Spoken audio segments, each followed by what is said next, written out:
familia.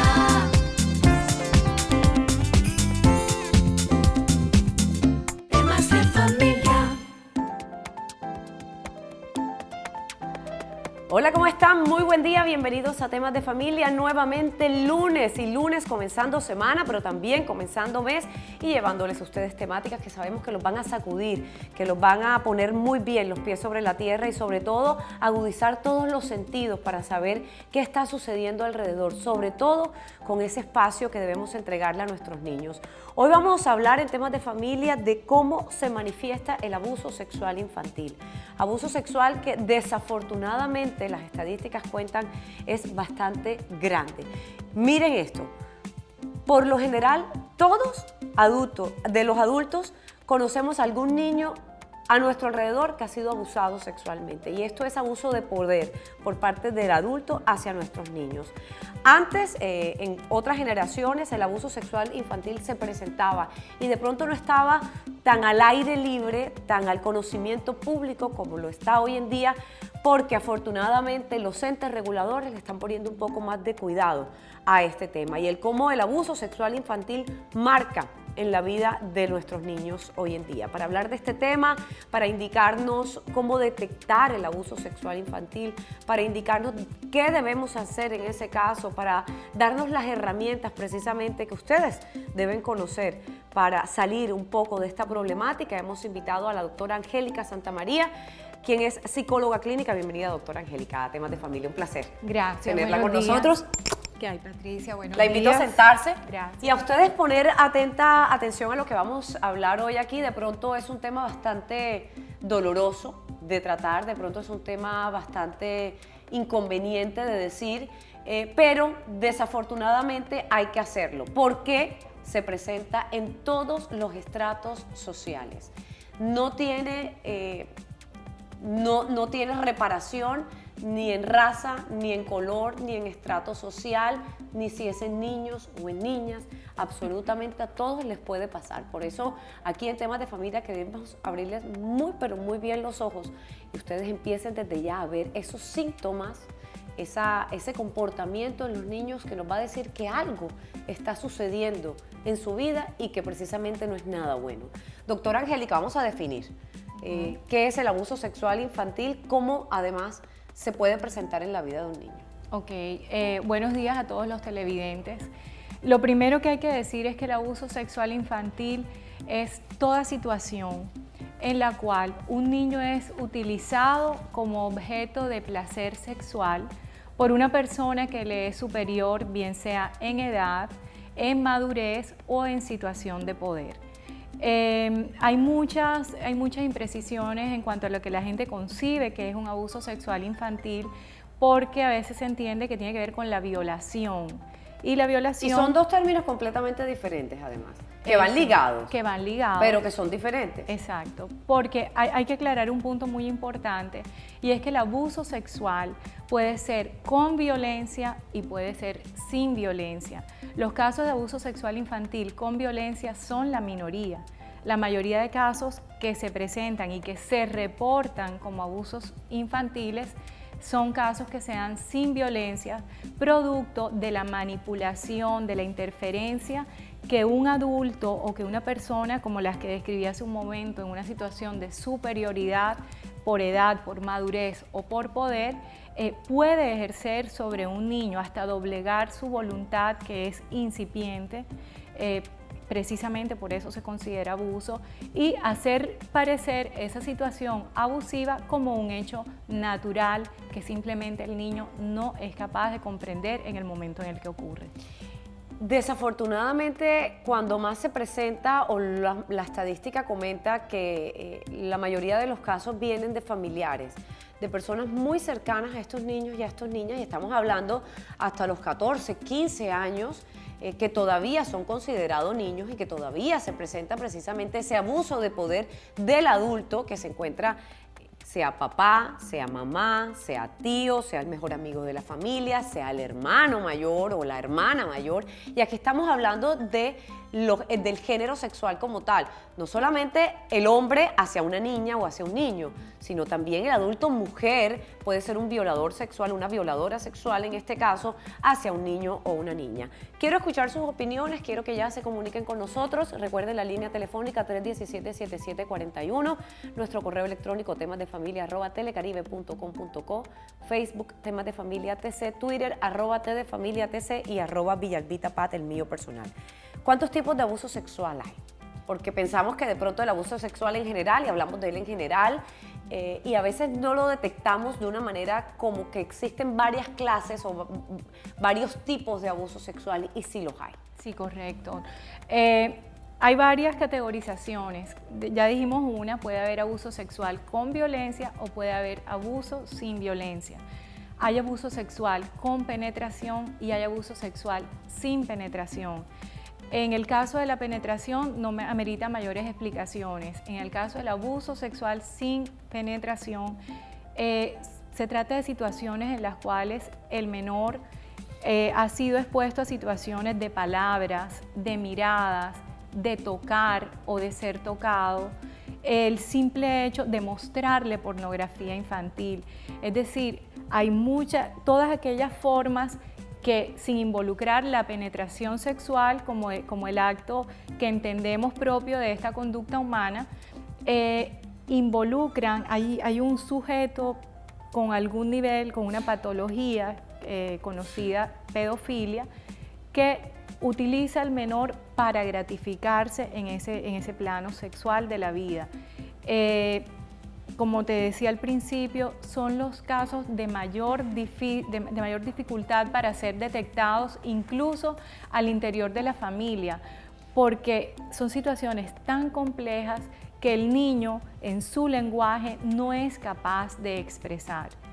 El niño no sabe que está siendo abusado, vive una situación que mentalmente le crea una impronta muy fuerte, porque involucra sensaciones físicas y mentales muy fuertes que el niño no olvida, pero que no sabe interpretar con sus palabras, que muchas veces se le confunde en la fantasía.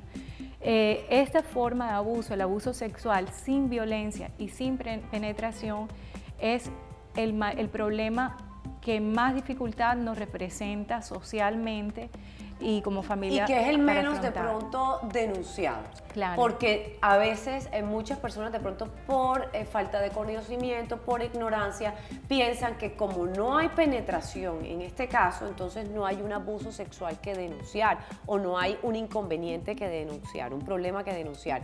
Pero eso simplemente, el hecho de que un hombre o una mujer exponga sus genitales o alguna conducta sexual sin necesidad de tocar a ese niño, eso ya es considerado abuso sexual.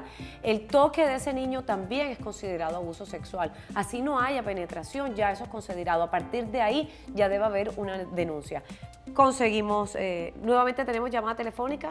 Se cayó la llamada, en un momento viene. Hablamos entonces, doctora Angélica, precisamente de que a veces no definimos muy bien este término de abuso sexual, y por eso hay tantos errores en la manera como se quedan callados tantos niños ya con un poco más de conciencia de que hay algo irregular en ese comportamiento, porque los niños menores, no sé, de 7 años, de pronto todavía no están muy conscientes de ese comportamiento, si es aceptado o no es aceptado, ¿verdad? O si está correcto o es incorrecto.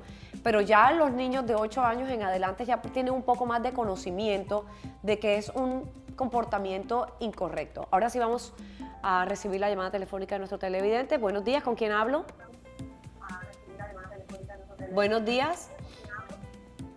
Buenos días.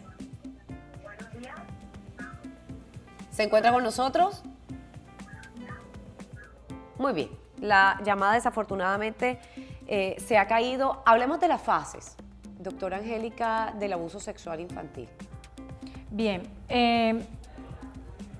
cuando hablamos de esto nos hace pensar en la persona del victimario, es decir, el abusador, y la persona de la víctima, que en este caso es el niño.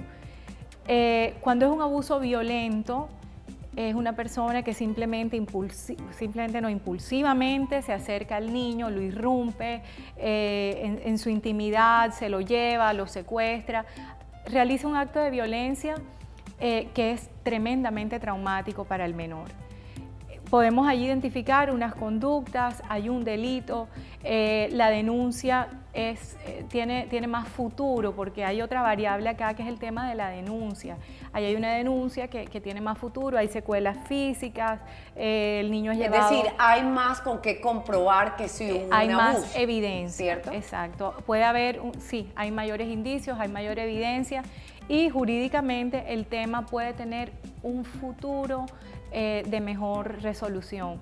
Pero los otros casos en los cuales las fases son diferentes, que la mayoría ocurren con personas cercanas a la familia o miembros de las mismas familias, son muy complicados, tanto de detectar como de denunciar. Porque, a ver, el abusador se muestra muchas veces como una persona protectora de la familia, alguien que se hace querer, alguien que de alguna manera se gana la confianza del niño. Se preocupa por ese niño. Se preocupa por el niño, los familiares que estemos del otro lado vemos que es simplemente un miembro más de la familia que acoge al niño y a quien el niño también quiere y en quien el niño confía. Y esta persona pues entra en esa fase de acercamiento. Como de seducción. De seducción, hay una seducción implícita con un dulce, con juegos, con ven, vamos a darte un paseo, con el hecho de llevar al niño a que le guste y a que sienta agrado de estar con esa persona, para así esa persona... Que se vaya libremente, ¿no? Exactamente, que no haya ningún inconveniente. que no haya violencia, simplemente el niño siente agrado al estar con esa persona porque esa persona algo le brinda que al niño le interesa tener y se siente cómodo con eso. Estas personas tienden a ir en una fase de avance paulatino porque ellos se están escondiendo. Si están al interior de la familia, no les interesa ser descubiertos, a ellos les interesa esconderse. Entonces, hay toda una puesta en escena, toda una situación de montaje en la que la persona busca no ser descubierta y quedarse a solas con el niño para poder hacer lo que en ese momento pues le provoca. Que es la interacción sexual ya. Que es ya la que interacción. puede hacer con violencia, como ya explicó, Exacto. o simplemente abusiva, pero que sigue siendo un abuso sexual. Es correcto. Muchas veces hay casos muy tristes en los cuales de pronto le dan un juguete al niño con el cual el niño se distrae mientras esta persona lo acaricia o hace una serie de actos sobre el cuerpo del niño que el niño siente, pero que el niño no, y lo vive como algo extraño, como algo intenso, que está fuera de lugar, pero no sabe cómo nombrarlo ni cómo describirlo. Luego de que esto pasa, el abusador busca asegurarse de lo que yo llamo la macabra ley del silencio. Y viene la fase del secreto. Y viene la fase del secreto, que el niño calle. Le llamo en lo personal la macabra ley del silencio, porque este es el mayor escudo que tiene el abusador para no ser descubierto. ¿Y de qué manera, por ejemplo, pueden obligar a ese niño a guardar silencio? Es decir, a ganárselo hasta tal punto que no digas esto, mira que si no, no te llevo a comer helado, si no te traigo juguetes tales. De esta manera es comprándolo. La manipulación ahí juega un papel importantísimo. Sabemos que la voluntad del niño es una voluntad que está en desarrollo. Entonces, esta manipulación busca y está dirigida a doblegar la voluntad, a llenar al niño de vergüenza y de temor, a debilitar lo que psicológicamente conocemos como el yo, de manera que el niño se siente inseguro, se siente atemorizado, se siente avergonzado. Y sabemos que el sentimiento de vergüenza es uno de los sentimientos más difíciles para manejar en un menor. Entonces, de esta forma, esta persona va sistematizando su conducta. Cuando digo sistematizando, quiere decir como logra asegurarse un vínculo, logra asegurar un silencio a través de... Logra su cometido. Logra su cometido a través de las gratificaciones, dulces, paseos, regalos o a través del miedo. Es decir, tú no puedes decir esto porque tú Lo coacciona. lo coacciona completamente y le doblega la voluntad, hasta el punto de que el niño se identifica en la conservación de ese secreto. Y es este secreto lo que va a llevar a unas manifestaciones de conducta que se pueden presentar tanto en la edad temprana, pero la mayoría de veces se presentan es en la edad adulta. Cuando ya ha cuando pasado puedes mucho tiempo, además, y esta conducta abusiva ha sido repetitiva por muchos años, desafortunadamente pasa mucho tiempo antes de que haya una sintomatología. Pero de eso quiero hablar en este punto, doctora Angélica, y es cómo los que estamos alrededor de un niño que ha sido abusado o que está siendo abusado en ese momento, nos podemos dar cuenta que algo está cambiando, porque sabemos que el niño hasta este punto tuvo X comportamiento. Era un niño de pronto alegre, que le iba bien en el colegio, que se comía toda su comida, que tenía los berrinches y las actividades normales de los niños, pero que se comportaba, entre comillas, bien, como es el comportamiento normal de un niño de determinada edad. Pero a partir de ahí empieza a haber algún cambio, por mínimo que sea, cuál es de pronto la parte donde más cambian estos niños que están siendo o han sido abusados sexualmente. Sí, es difícil responder esa pregunta con la precisión que quisiéramos poderla responder por varias razones. Una, porque es un tema, una problemática que desde el punto de vista social ha estado muy callada. Tengo entendido que solo el 30% de los casos de abuso que se puedan presentar, por lo menos en Colombia, solo el 30% llegan a ser denunciados. Y ni qué decir estadísticamente de los que avanzan en un proceso. Entonces es difícil tener ese referente con tal precisión porque sería muy arriesgado. Cada caso es diferente. Hay niños que manifiestan la sintomatología, inmediatamente ocurre el abuso. Hay niños que no. Hay niños a quienes esa situación, como es una situación tan compleja que ellos no comprenden, eso queda por allá aplastado de alguna manera en la conciencia y sale tiempo después, incluso años después.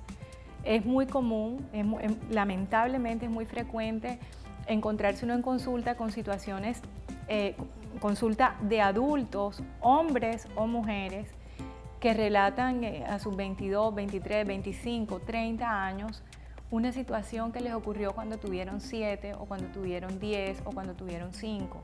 Porque el problema se da es cuando reverbera eso en la conciencia despierta, recuerda y empieza se vuelve doloroso. Y se vuelve doloroso. Okay. Vamos a hacer en este punto, doctora Angélica, una primera pausa para comerciales. A regreso más sobre cómo detectar precisamente que alguno de nuestros niños que se encuentra alrededor de un núcleo familiar está siendo abusado sexualmente. Ya regresamos. Si tienes una sugerencia o quieres participar en nuestro programa, solo tienes que escribirnos en nuestras redes sociales temasdefamilia@telecaribe.com.co, a nuestro Twitter @tdefamiliatc, en YouTube @temas de familia telecaribe o en Facebook @temas de familia telecaribe tc. Temas de familia. Que no está entrando nada y sé que es que está como...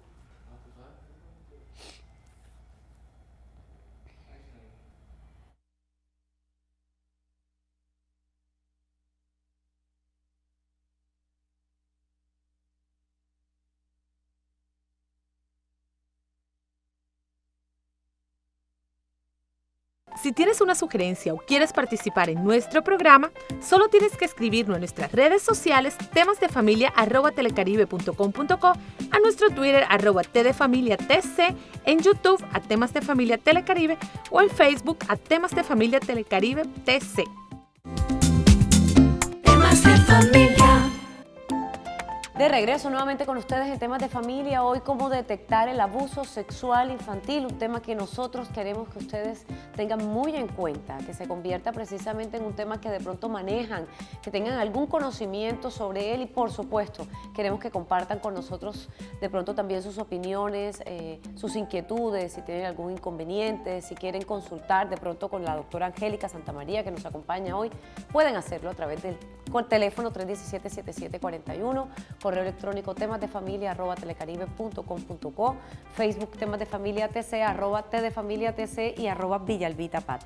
Mientras que estábamos en la pausa para comerciales, conversando con la doctora Angélica, hablábamos precisamente que el violador o el abusador hace un detector de niños que son más propensos a ser abusados sexualmente.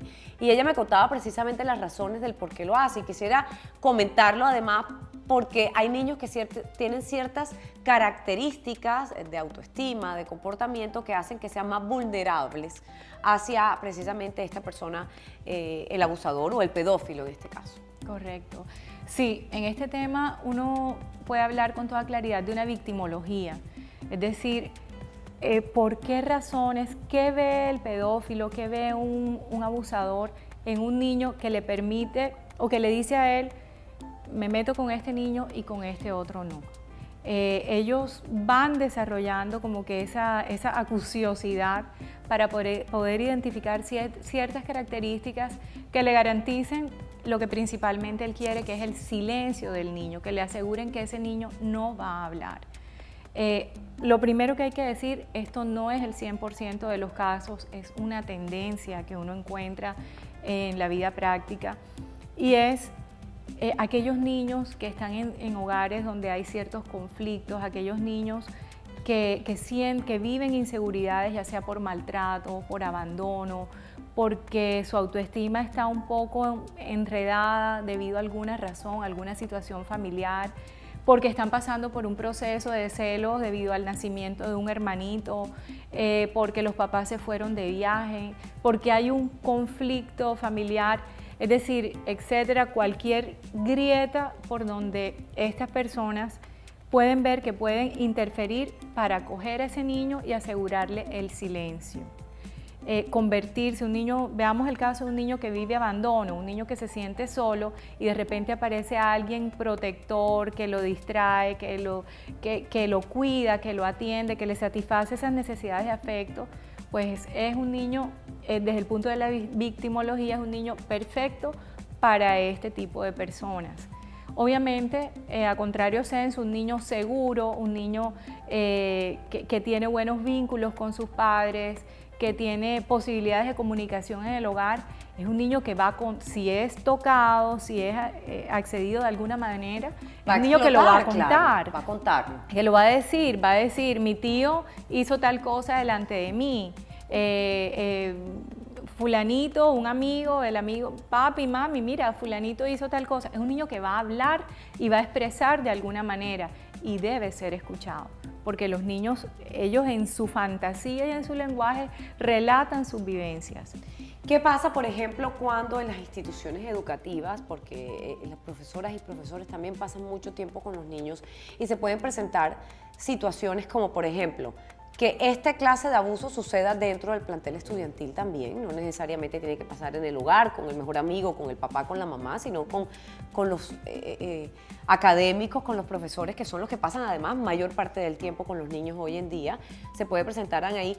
O, por el contrario, que sean los niños, cuando son abusados sexualmente, que expresen cierto comportamiento que indican que están siendo abusados, es decir, quieren hacer con el amiguito o con la amiguita aquello a lo que son sometidos ellos también. Y de pronto el niño viene a la casa del otro y dice, imagínate que fulanito hizo en el colegio tal cosa, se desnudó o hizo de pronto querer hacer algún comportamiento al cual él también se ve vinculado. ¿Eso puede suceder de esta manera? Claro, de hecho sucede, los casos son muchos, hay varias cosas que mirar aquí. El abusador es una persona que es muy difícil de identificar, sobre todo este tipo de abusadores que no van con violencia, son personas incluso con bases psíquicas muy psicopáticas, muy de no sentir culpa, de no tener esa sensibilidad y de simplemente utilizar a otro para su propio placer. Son personas que aparentemente pueden ser muy normales, los puedes ver en diferentes escenarios de la vida y no sospechar que esta persona tiene algo cuestionable en su comportamiento. Puede estar en la familia, puede estar en la escuela, puede estar de pronto en el espacio de trabajo del papá o de la mamá y decir, ven, yo te cuido al niño y uno pues por la necesidad de acceder a eso. Eso es algo que es muy difícil de identificar. Yo en ese caso lo que recomiendo es, la desconfianza no está de más. Desconfiemos de aquellas personas como que, ¿por qué tienen ese afecto ese despliegue de afecto como tan gratuito con un niño que no le pertenece y como que detrás de qué va? O sea, sin llegar a juzgar, sin llegar a acusar injustamente, pero es mejor blindarse generalizar, un poco ¿no? y a generalizar. Y tampoco se puede generalizar porque una persona puede también tener muy buenas intenciones y querer mucho de pronto a los hijos de uno sin ir detrás de esto precisamente, y de pronto prejuzgamos porque estamos escuchando en temas de familia que toda la persona que se acerca demasiado a un niño, pero sí tener los sentidos muy alertas. Por eso cuando inicié el programa le dije, es un tema donde tenemos que tener todos los 5 sentidos y hasta el sexto que tenemos todos los seres humanos y un poco más las mujeres que los hombres, bien determinados para poder explorar un poco más ese comportamiento que están teniendo los niños, de cómo están siendo abusados, de cómo se comportan en las diferentes situaciones de su vida, y cómo van a los excesos, y eso era otro punto que queríamos tratar con la doctora Angélica, el cómo cuando pasa este tipo de situaciones pueden convertirse en niños, cuando son normales se pueden convertir en niños muy aislados, ¿cierto? O en niños demasiado agresivos. Y quisiera que usted comentara de pronto esos dos extremos en los que pueden pasar un niño completamente normal. ¿Qué pasa a ser un niño abusado? Claro. Los niños lo que no expresan con su lenguaje, lo expresan con sus comportamientos. Es una regla de oro.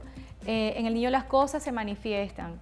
Allí, como bien dices Patricia, toca afinar todo ese sentido común que por naturaleza tenemos como padres para poder observar y hacerle caso a los cambios que vemos, a esa intuición que nos dice, aquí hay algo que está fuera de lugar con mi hijo o con mi hija, aquí hay algo que no está marchando bien. Ahora, no todo necesariamente va a responder a una situación de abuso, eso hay que tenerlo claro. Los niños pueden presentar síntomas o comportamientos que nos llamen la atención, pero que no necesariamente indican un abuso. Pero dicen algo, y dentro de lo que pueden decir esos comportamientos es que pudo haber una forma de abuso hacia ese niño. Los comportamientos van a estar relacionados con el temperamento y la forma de ser del niño. Entonces, si es un niño de base tímida, es un niño que se va a retraer y aislar muchísimo más o con mucha más facilidad de lo que antes podía hacerlo. O si es un niño más extrovertido, es un niño que se puede tornar notoriamente agresivo o notoriamente desinteresado en lo que antes le gustaba hacer. Es un niño que, si era un buen estudiante, puede disminuir en su rendimiento escolar, incluso se llega a situaciones de deserción escolar, que pierden absoluto interés en el colegio. Puede ocurrir que se vuelvan niños muy rígidos en su conducta, no tímidos, no agresivos, pero se vuelven muy psicorrígidos y muy en que las cosas tienen que ser de cierta manera, muy dependientes del orden, porque en su mundo ocurrió un caos y psíquicamente necesitan darle un orden a su vida, pero entonces van a lo extremo, más allá del simple hecho de ordenar los juguetes después de tener un reguero. Para ellos se convierte a veces el tema del orden en algo muy imperativo. Son cosas que nos dicen algo está pasando. Algo aquí también muy importante es el juego. El juego del niño siempre va a reflejar lo que el niño vive por dentro. Es importante para nosotros como los juegos padres, que escogen, la manera como claro, juegan con determinados artículos, además. cómo los manipulan, Cómo los cómo de manipulan. pronto los transforman, perdón. Ellos, como lo que decía al principio, lo que no dicen con sus palabras y con su lenguaje, lo dicen con sus comportamientos en alguna forma. No necesitamos ser especialistas ni estudiar psicología para pillarnos en el hogar ciertas cosas que son del sentido común y de la intuición que como padres tenemos. Ese chip lo tenemos incorporado, simplemente es cuestión de estar atentos Sabemos por sentido común, hombre, que si una niña empieza a rayar sus muñecas de cierta manera, a cortarles el pelo, a cortarles las manos, a hacer ciertas conductas raras, uno dice... Y agresivas. Y agresivas, porque en el nivel más inconsciente de su psiquis, esa situación fue vivida por el niño como una agresión, y esa agresión por alguna vía busca salir. Muchas veces lo que pasa es que los niños lo hacen, pero en el hogar no estamos lo suficientemente preparados para pillarnos esas situaciones. Ok, hay un punto también determinante que quisiera conversarle un minutico de la siguiente pausa con usted y la respuesta después de la siguiente pausa para comerciales, y es el siguiente.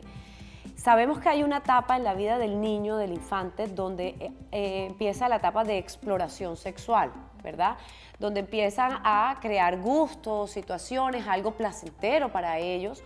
El violador, el abusador, escoge a niños de pronto que están precisamente en esta etapa de búsqueda sexual, de exploración sexual, para caerles encima, por decirlo de alguna manera coloquial, para caerles encima y saber que de pronto van a ir un poco más a la segura, porque como el niño está en este proceso de exploración, puede ser un poco placentero para ellos también esta situación, por muy doloroso que sea pensar de esa manera. La respuesta después de la siguiente pausa para comerciales, ya regresamos. Si tienes una sugerencia o quieres participar en nuestro programa, solo tienes que escribirnos en nuestras redes sociales temasdefamilia@telecaribe.com.co, a nuestro Twitter @tdefamiliatc, en YouTube a Temas de Familia Telecaribe o en Facebook a Temas de Familia Telecaribe TC. Temas de familia.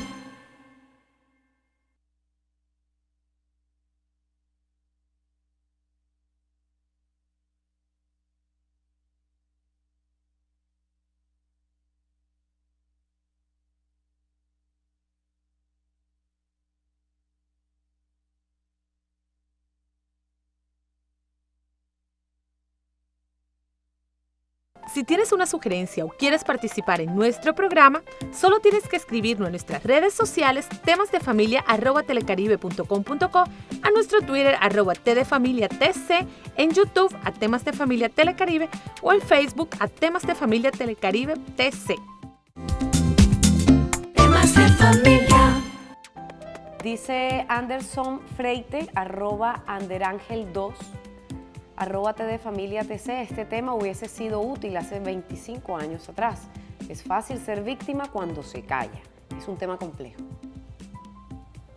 Antes de la pausa, quedamos en hablar en este momento, cuando regresáramos, de algo que desafortunadamente pasa, y es que llega un momento en la vida del infante, del niño, donde empieza su exploración sexual, donde empieza de pronto a tener actitudes y acciones porque empieza a descubrir ciertas sensaciones en su cuerpo que les son satisfactorias.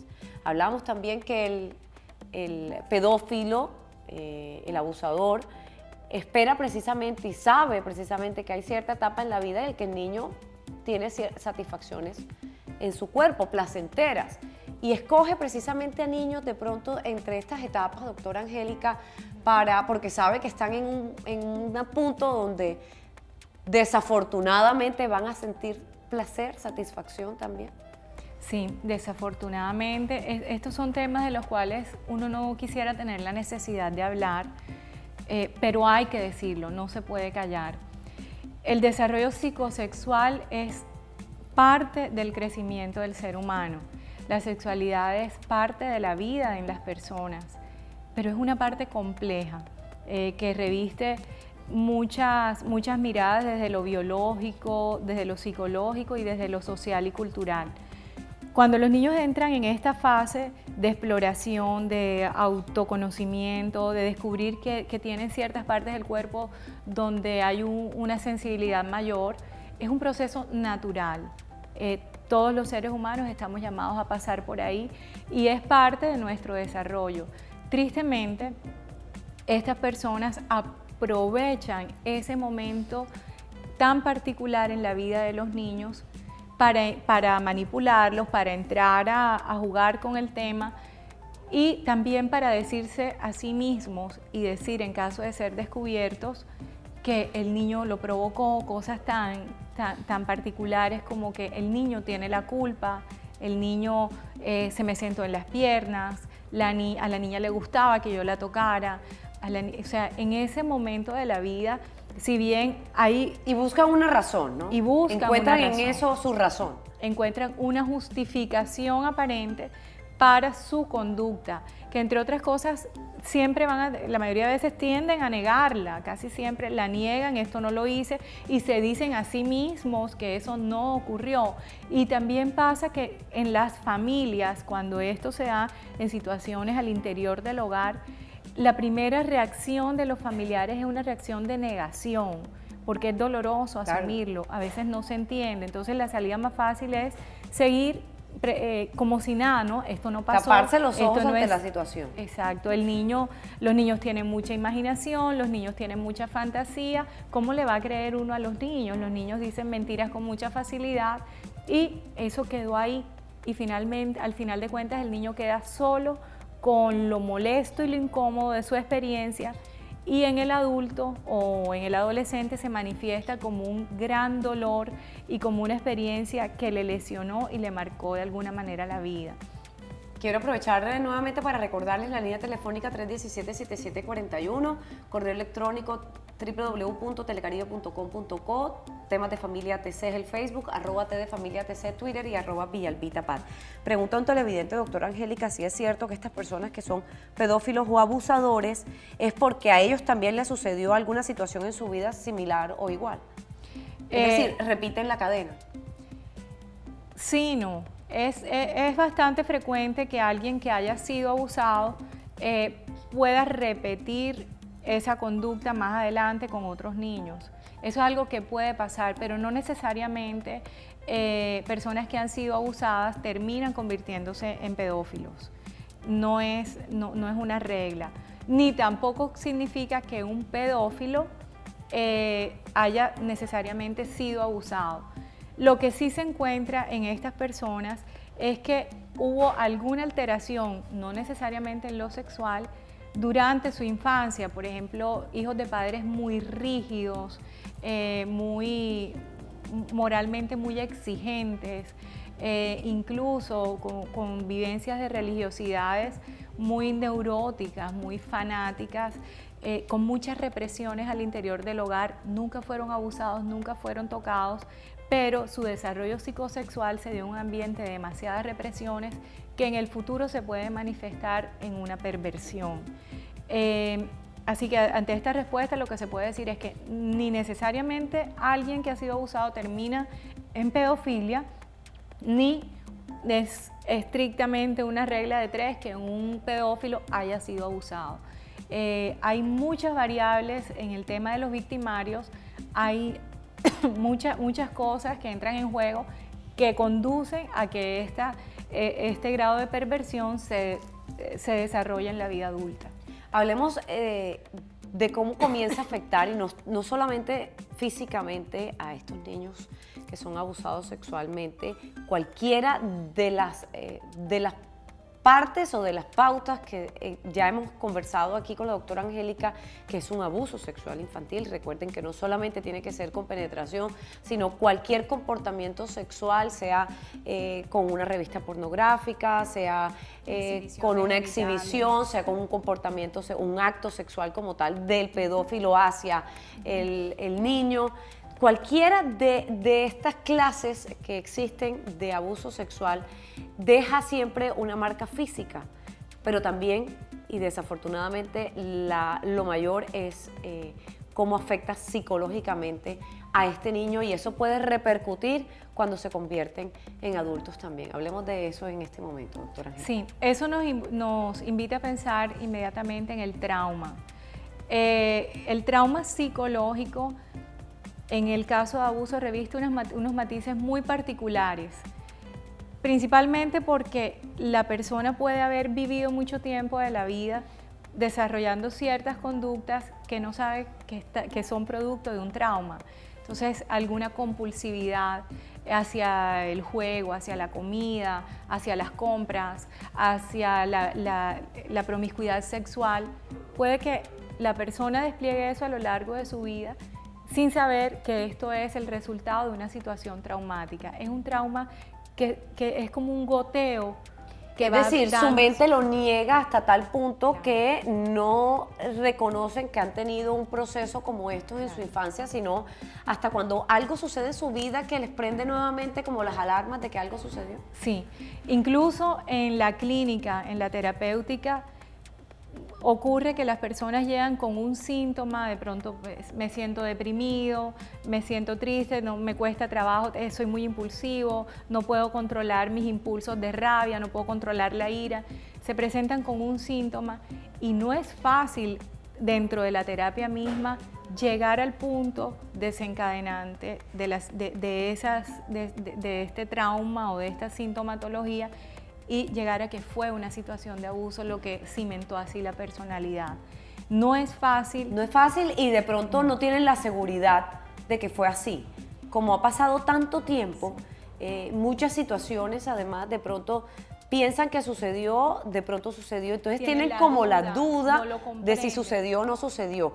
¿Qué hacer en ese caso? Es decir, 25 años después, 10 años después, algo sucede en la vida de una persona que le llega a pensar o la lleva a pensar que en su infancia tuvo un abuso sexual. ¿Cómo certificar que realmente sucedió? ¿Qué hacer en ese caso después de tanto tiempo que no se dio cuenta? Es una verdad que la persona necesita revelarse a sí misma, pero le teme terriblemente a encontrarse con esa verdad. En estas situaciones, cuando ya trabajamos con personas adultas, algo que se ha visto es la persona se mueve en un conflicto muy fuerte entre dos cosas, entre la idea de no quiero pensar que esto ocurrió, quiero negarlo, esto es muy desagradable, no quiero pensar y vuelve que y lo esto bloquea. ocurrió, pero al mismo tiempo algo le dice, pero no puedo seguir como si nada porque algo pasó, algo que no entendí en mi infancia, algo que me dejó una duda, que me dejó avergonzado o avergonzada, algo que me dejó temeroso, algo pasó, no lo entiendo. El camino para llegar a esa verdad es el terapéutico. Ya la única forma es un camino terapéutico, ya sea de regresión, de pronto, que le ayude de pronto a revivir nuevamente esos momentos. Yo pienso que más que regresión, es más el camino de la palabra, de hacer fluir la memoria. Tiene que ser, terapéuticamente es un proceso que debe ser muy pausado porque hay recuerdos para los cuales las personas no están preparadas y que pueden ser muy invasivos y causar demasiado dolor. El camino terapéutico debe ser un camino muy cuidadoso desde el punto de vista de quienes lo realizamos, muy respetuoso del tiempo interno que maneja esa persona con esa vivencia, hasta el punto de que ella sí esté realmente preparada para confrontarse a su recuerdo y a cómo vivió ese recuerdo, a cómo esa memoria, si bien la memoria no, en muchos casos no alcanzará a ser del todo precisa, sí hay elementos de veracidad en ese acto de recordar que permiten reconstruir la experiencia, comprenderla y elaborar el dolor que surgió y que quedó encapsulado a partir de ella. Aquí tenemos la llamada de una televidente que nos transmite precisamente su preocupación, por obvias razones, de pronto no quiere pasar al aire. La señora Elena llamó y dice que su hijo fue abusado sexualmente cuando era un niño y hoy en día tiene 40 años y es un hombre muy retraído, muy distante, muy alejado, muy ajeno a las situaciones. ¿Qué le podemos decir? Digamos, en este momento es necesario que esa persona, si quiere, si es su deseo, debe buscar ayuda. Como te digo, el camino es terapéutico. No es un tema que se pueda hablar con todo el despliegue de intimidad que tiene. No es un tema que se pueda hablar fácilmente con un familiar. Es un tema que necesita un acompañamiento, que necesita orientación. Un amigo puede escuchar, un familiar puede escuchar, pero de pronto el familiar y el amigo no tienen el entrenamiento suficiente para respetar ese tiempo interno que necesita la persona para Además hay un comprender. vínculo sentimental y es mejor Claro. que de pronto sea Es una mejor persona tomar completamente distancia. ajena. Lo más importante es buscar ayuda, se tengan 5, 10, 15, 40, 50, 60 años, la edad que tenga su hijo, señora Elena, es importante que busque ayuda determinada de un especialista que pueda ayudarlo a salir de ese encerramiento en el cual se encuentra su hijo, según nos ha comentado. Vamos a hacer nuevamente una pausa para comerciales, pero @anderangel2 nos sigue escribiendo y dice realmente que no hay justificación que la víctima repita la historia que le ha sucedido, y dice también que dónde puede charlar con usted, doctora Angélica, porque se le revivió todo en un momento. Y precisamente al final de nuestro programa vamos a dar los datos de la doctora Angélica para aquella persona que de pronto quiera aprovechar a la doctora Angélica en su especialidad, pueda hacerlo. Vamos a hacer nuevamente una pausa para comerciales y ya regresamos.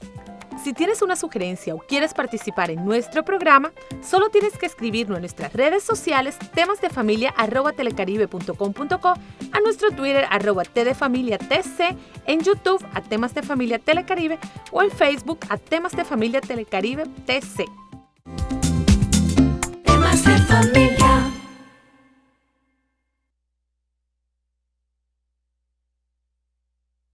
Si tienes una sugerencia o quieres participar en nuestro programa, solo tienes que escribirnos en nuestras redes sociales temasdefamilia@telecaribe.com.co, a nuestro Twitter @tdefamiliatc, en YouTube @temas de familia Telecaribe o en Facebook @temas de familia Telecaribe TC. Temas de familia. Nuevamente de regreso con ustedes en Temas de Familia, último bloque de nuestro programa en el día de hoy. Y sí quiero tocar el tema que @anderangel2 mencionó en su Twitter, en su trino. Dice, no es justificación que la víctima repita la historia. Y hablando con la doctora Angélica, mientras que estábamos en la pausa, me conversaba precisamente de cómo puede convertirse en historia de vida de familia el hecho de que pasen este tipo de situaciones dentro del hogar. No es generalizar, no se puede generalizar, pero me comentaba con bases específicas y con estadísticas que lo comprueban en cómo se puede pasar de generaciones precisamente estos comportamientos. ¿Por qué? Sí, volvemos ahí a la macabra ley del silencio. El abuso deja secuelas de vergüenza, de culpa. Vemos que cuando es un tema del que no se habla, pero cuando se habla públicamente, en lo personal, la experiencia que he tenido en algunas charlas, en escenarios con más de 100 personas, un grupo grande de personas, inicialmente entré en este tema hablando con la idea de que los adultos protegieran a los niños. La primera sorpresa que me empecé a llevar en este tema cuando di la primera conferencia o la primera charla en público fue la cantidad de mujeres que se acercaron a decir, yo fui abusada y no sabía que lo que me había pasado había sido un abuso y llevo 30 años de mi vida sintiéndome culpable por lo que viví y siento vergüenza. Y pues se encuentra uno con que la problemática es mucho más frecuente de lo que nos imaginamos y que tristemente el escenario predominante para esto es el escenario familiar. La tendencia que se encuentra es que estas situaciones se repiten en las familias, de manera que una madre que vivió un abuso y siguió por la vida como a bien pudo y como a bien las circunstancias se lo permitieron, en un hijo o en una hija se repite y se mantiene el silencio, se mantiene la vergüenza, se mantiene el temor y sobre todo el no saber cómo afrontar esa situación tan compleja para ese niño que lo está viviendo. Y se presenta de pronto un poco más en familias disfuncionales, Sí. Es decir, cuando hay padrastros, cuando hay madrastras, cuando hay madres cabezas de familia que de pronto les toca dejar a los hijos con personas con el vecino que lo cuida, con el tío que lo cuida, o de pronto en un sitio donde los están cuidando que de pronto no son los más adecuados para esto, y ahí es donde empieza de pronto a repetirse nuevamente la historia. Sí, no, porque si bien cuando hay en familias disfuncionales o en familias reconstituidas, hay la presencia de personas que no son de sangre, de extraños en el hogar, el niño va a estar más expuesto, o si hay que dejarlo donde un vecino o donde otro familiar que lo cuide mientras yo trabajo, hay una mayor exposición para el niño. También es cierto que para cuando el abuso es incestuoso, es decir, viene de un padre, de una madre, de un hermano, de un primo, de un tío, eso también se presenta mucho porque de alguna manera el abusador en esta vía mantiene la idea de que como ese niño es de su familia, es de su sangre, ese niño le pertenece. Siente que ese vínculo familiar le da poder. Le da poder. Y autoridad. Autoridad y le da dominio porque son de la misma sangre y porque eso me genera una pertenencia. Este niño o esta niña de alguna manera piensa que le pertenece y que puede manejarlo según lo considere y que ese niño va a guardar el silencio por el temor a destruir la unidad familiar. Ok, vamos en este punto, doctora Angélica, a brindarle esas recomendaciones a los televidentes y sobre todo esos consejos que pueden ayudarlos primero a detectar que algo está sucediendo en la vida de ese niño, en la vida del núcleo familiar o en cualquiera de los aspectos de los roles que se desenvuelvan, pero también qué hacer en dado caso que esto suceda. Sí, lo primero, hay que estar muy atentos, hay que conocer a los hijos.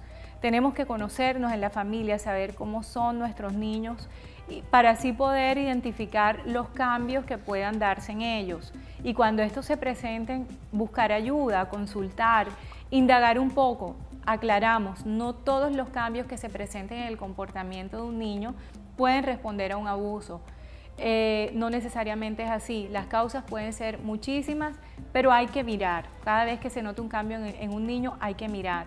Hay que propiciar un ambiente de diálogo abierto en la familia donde el niño pueda expresar qué le gusta, qué le disgusta, a qué le teme, dónde se siente bien, en quién confía y en quién no. Eso nos da bastantes pistas. Es necesario, cuando tú te referías a esa etapa en la que los niños, el ser humano entra en esa fase de exploración de su cuerpo, de sus genitales, es el momento propicio para que como padres nos acerquemos, en vez de decirles, eso está mal, eso, o hacer, digamos, un aspaviento con una situación que es natural. Aprovechar la situación. Aprovechar ese momento en el que el niño está tomando conciencia de su cuerpo para también decirle cómo cuidarlo. No solo reprimir, eso no te toques, no eso es malo, no, porque ahí también estamos cerrando las puertas de un diálogo que puede ser muy enriquecedor entre padres e hijos. Y fundamental, escuchar cuando el niño diga, el niño difícilmente va a decir, fulanito me abusó, porque no existe. Pero escuchar cuando el niño manifiesta una incomodidad. Doctora Angélica, gracias por estar con nosotros. ¿Dónde se pueden comunicar nuestros televidentes con usted? ¿Un correo electrónico, un número telefónico que nos pueda regalar, por favor? Me pueden escribir al correo asantamaria1974@gmail.com o llamar al teléfono 356-2939. Gracias por estar con nosotros en Temas de Familia, un tema bastante difícil de tratar, pero realmente hay que hacerlo porque la realidad es muy grande. Muchas gracias por estar con nosotros hoy en Temas de Familia. Ustedes también gracias por acompañarnos. Sigan con toda la programación de Telecaribe y sin falta los espero mañana a 10:30 de la mañana. Que pasen una feliz tarde. Chao.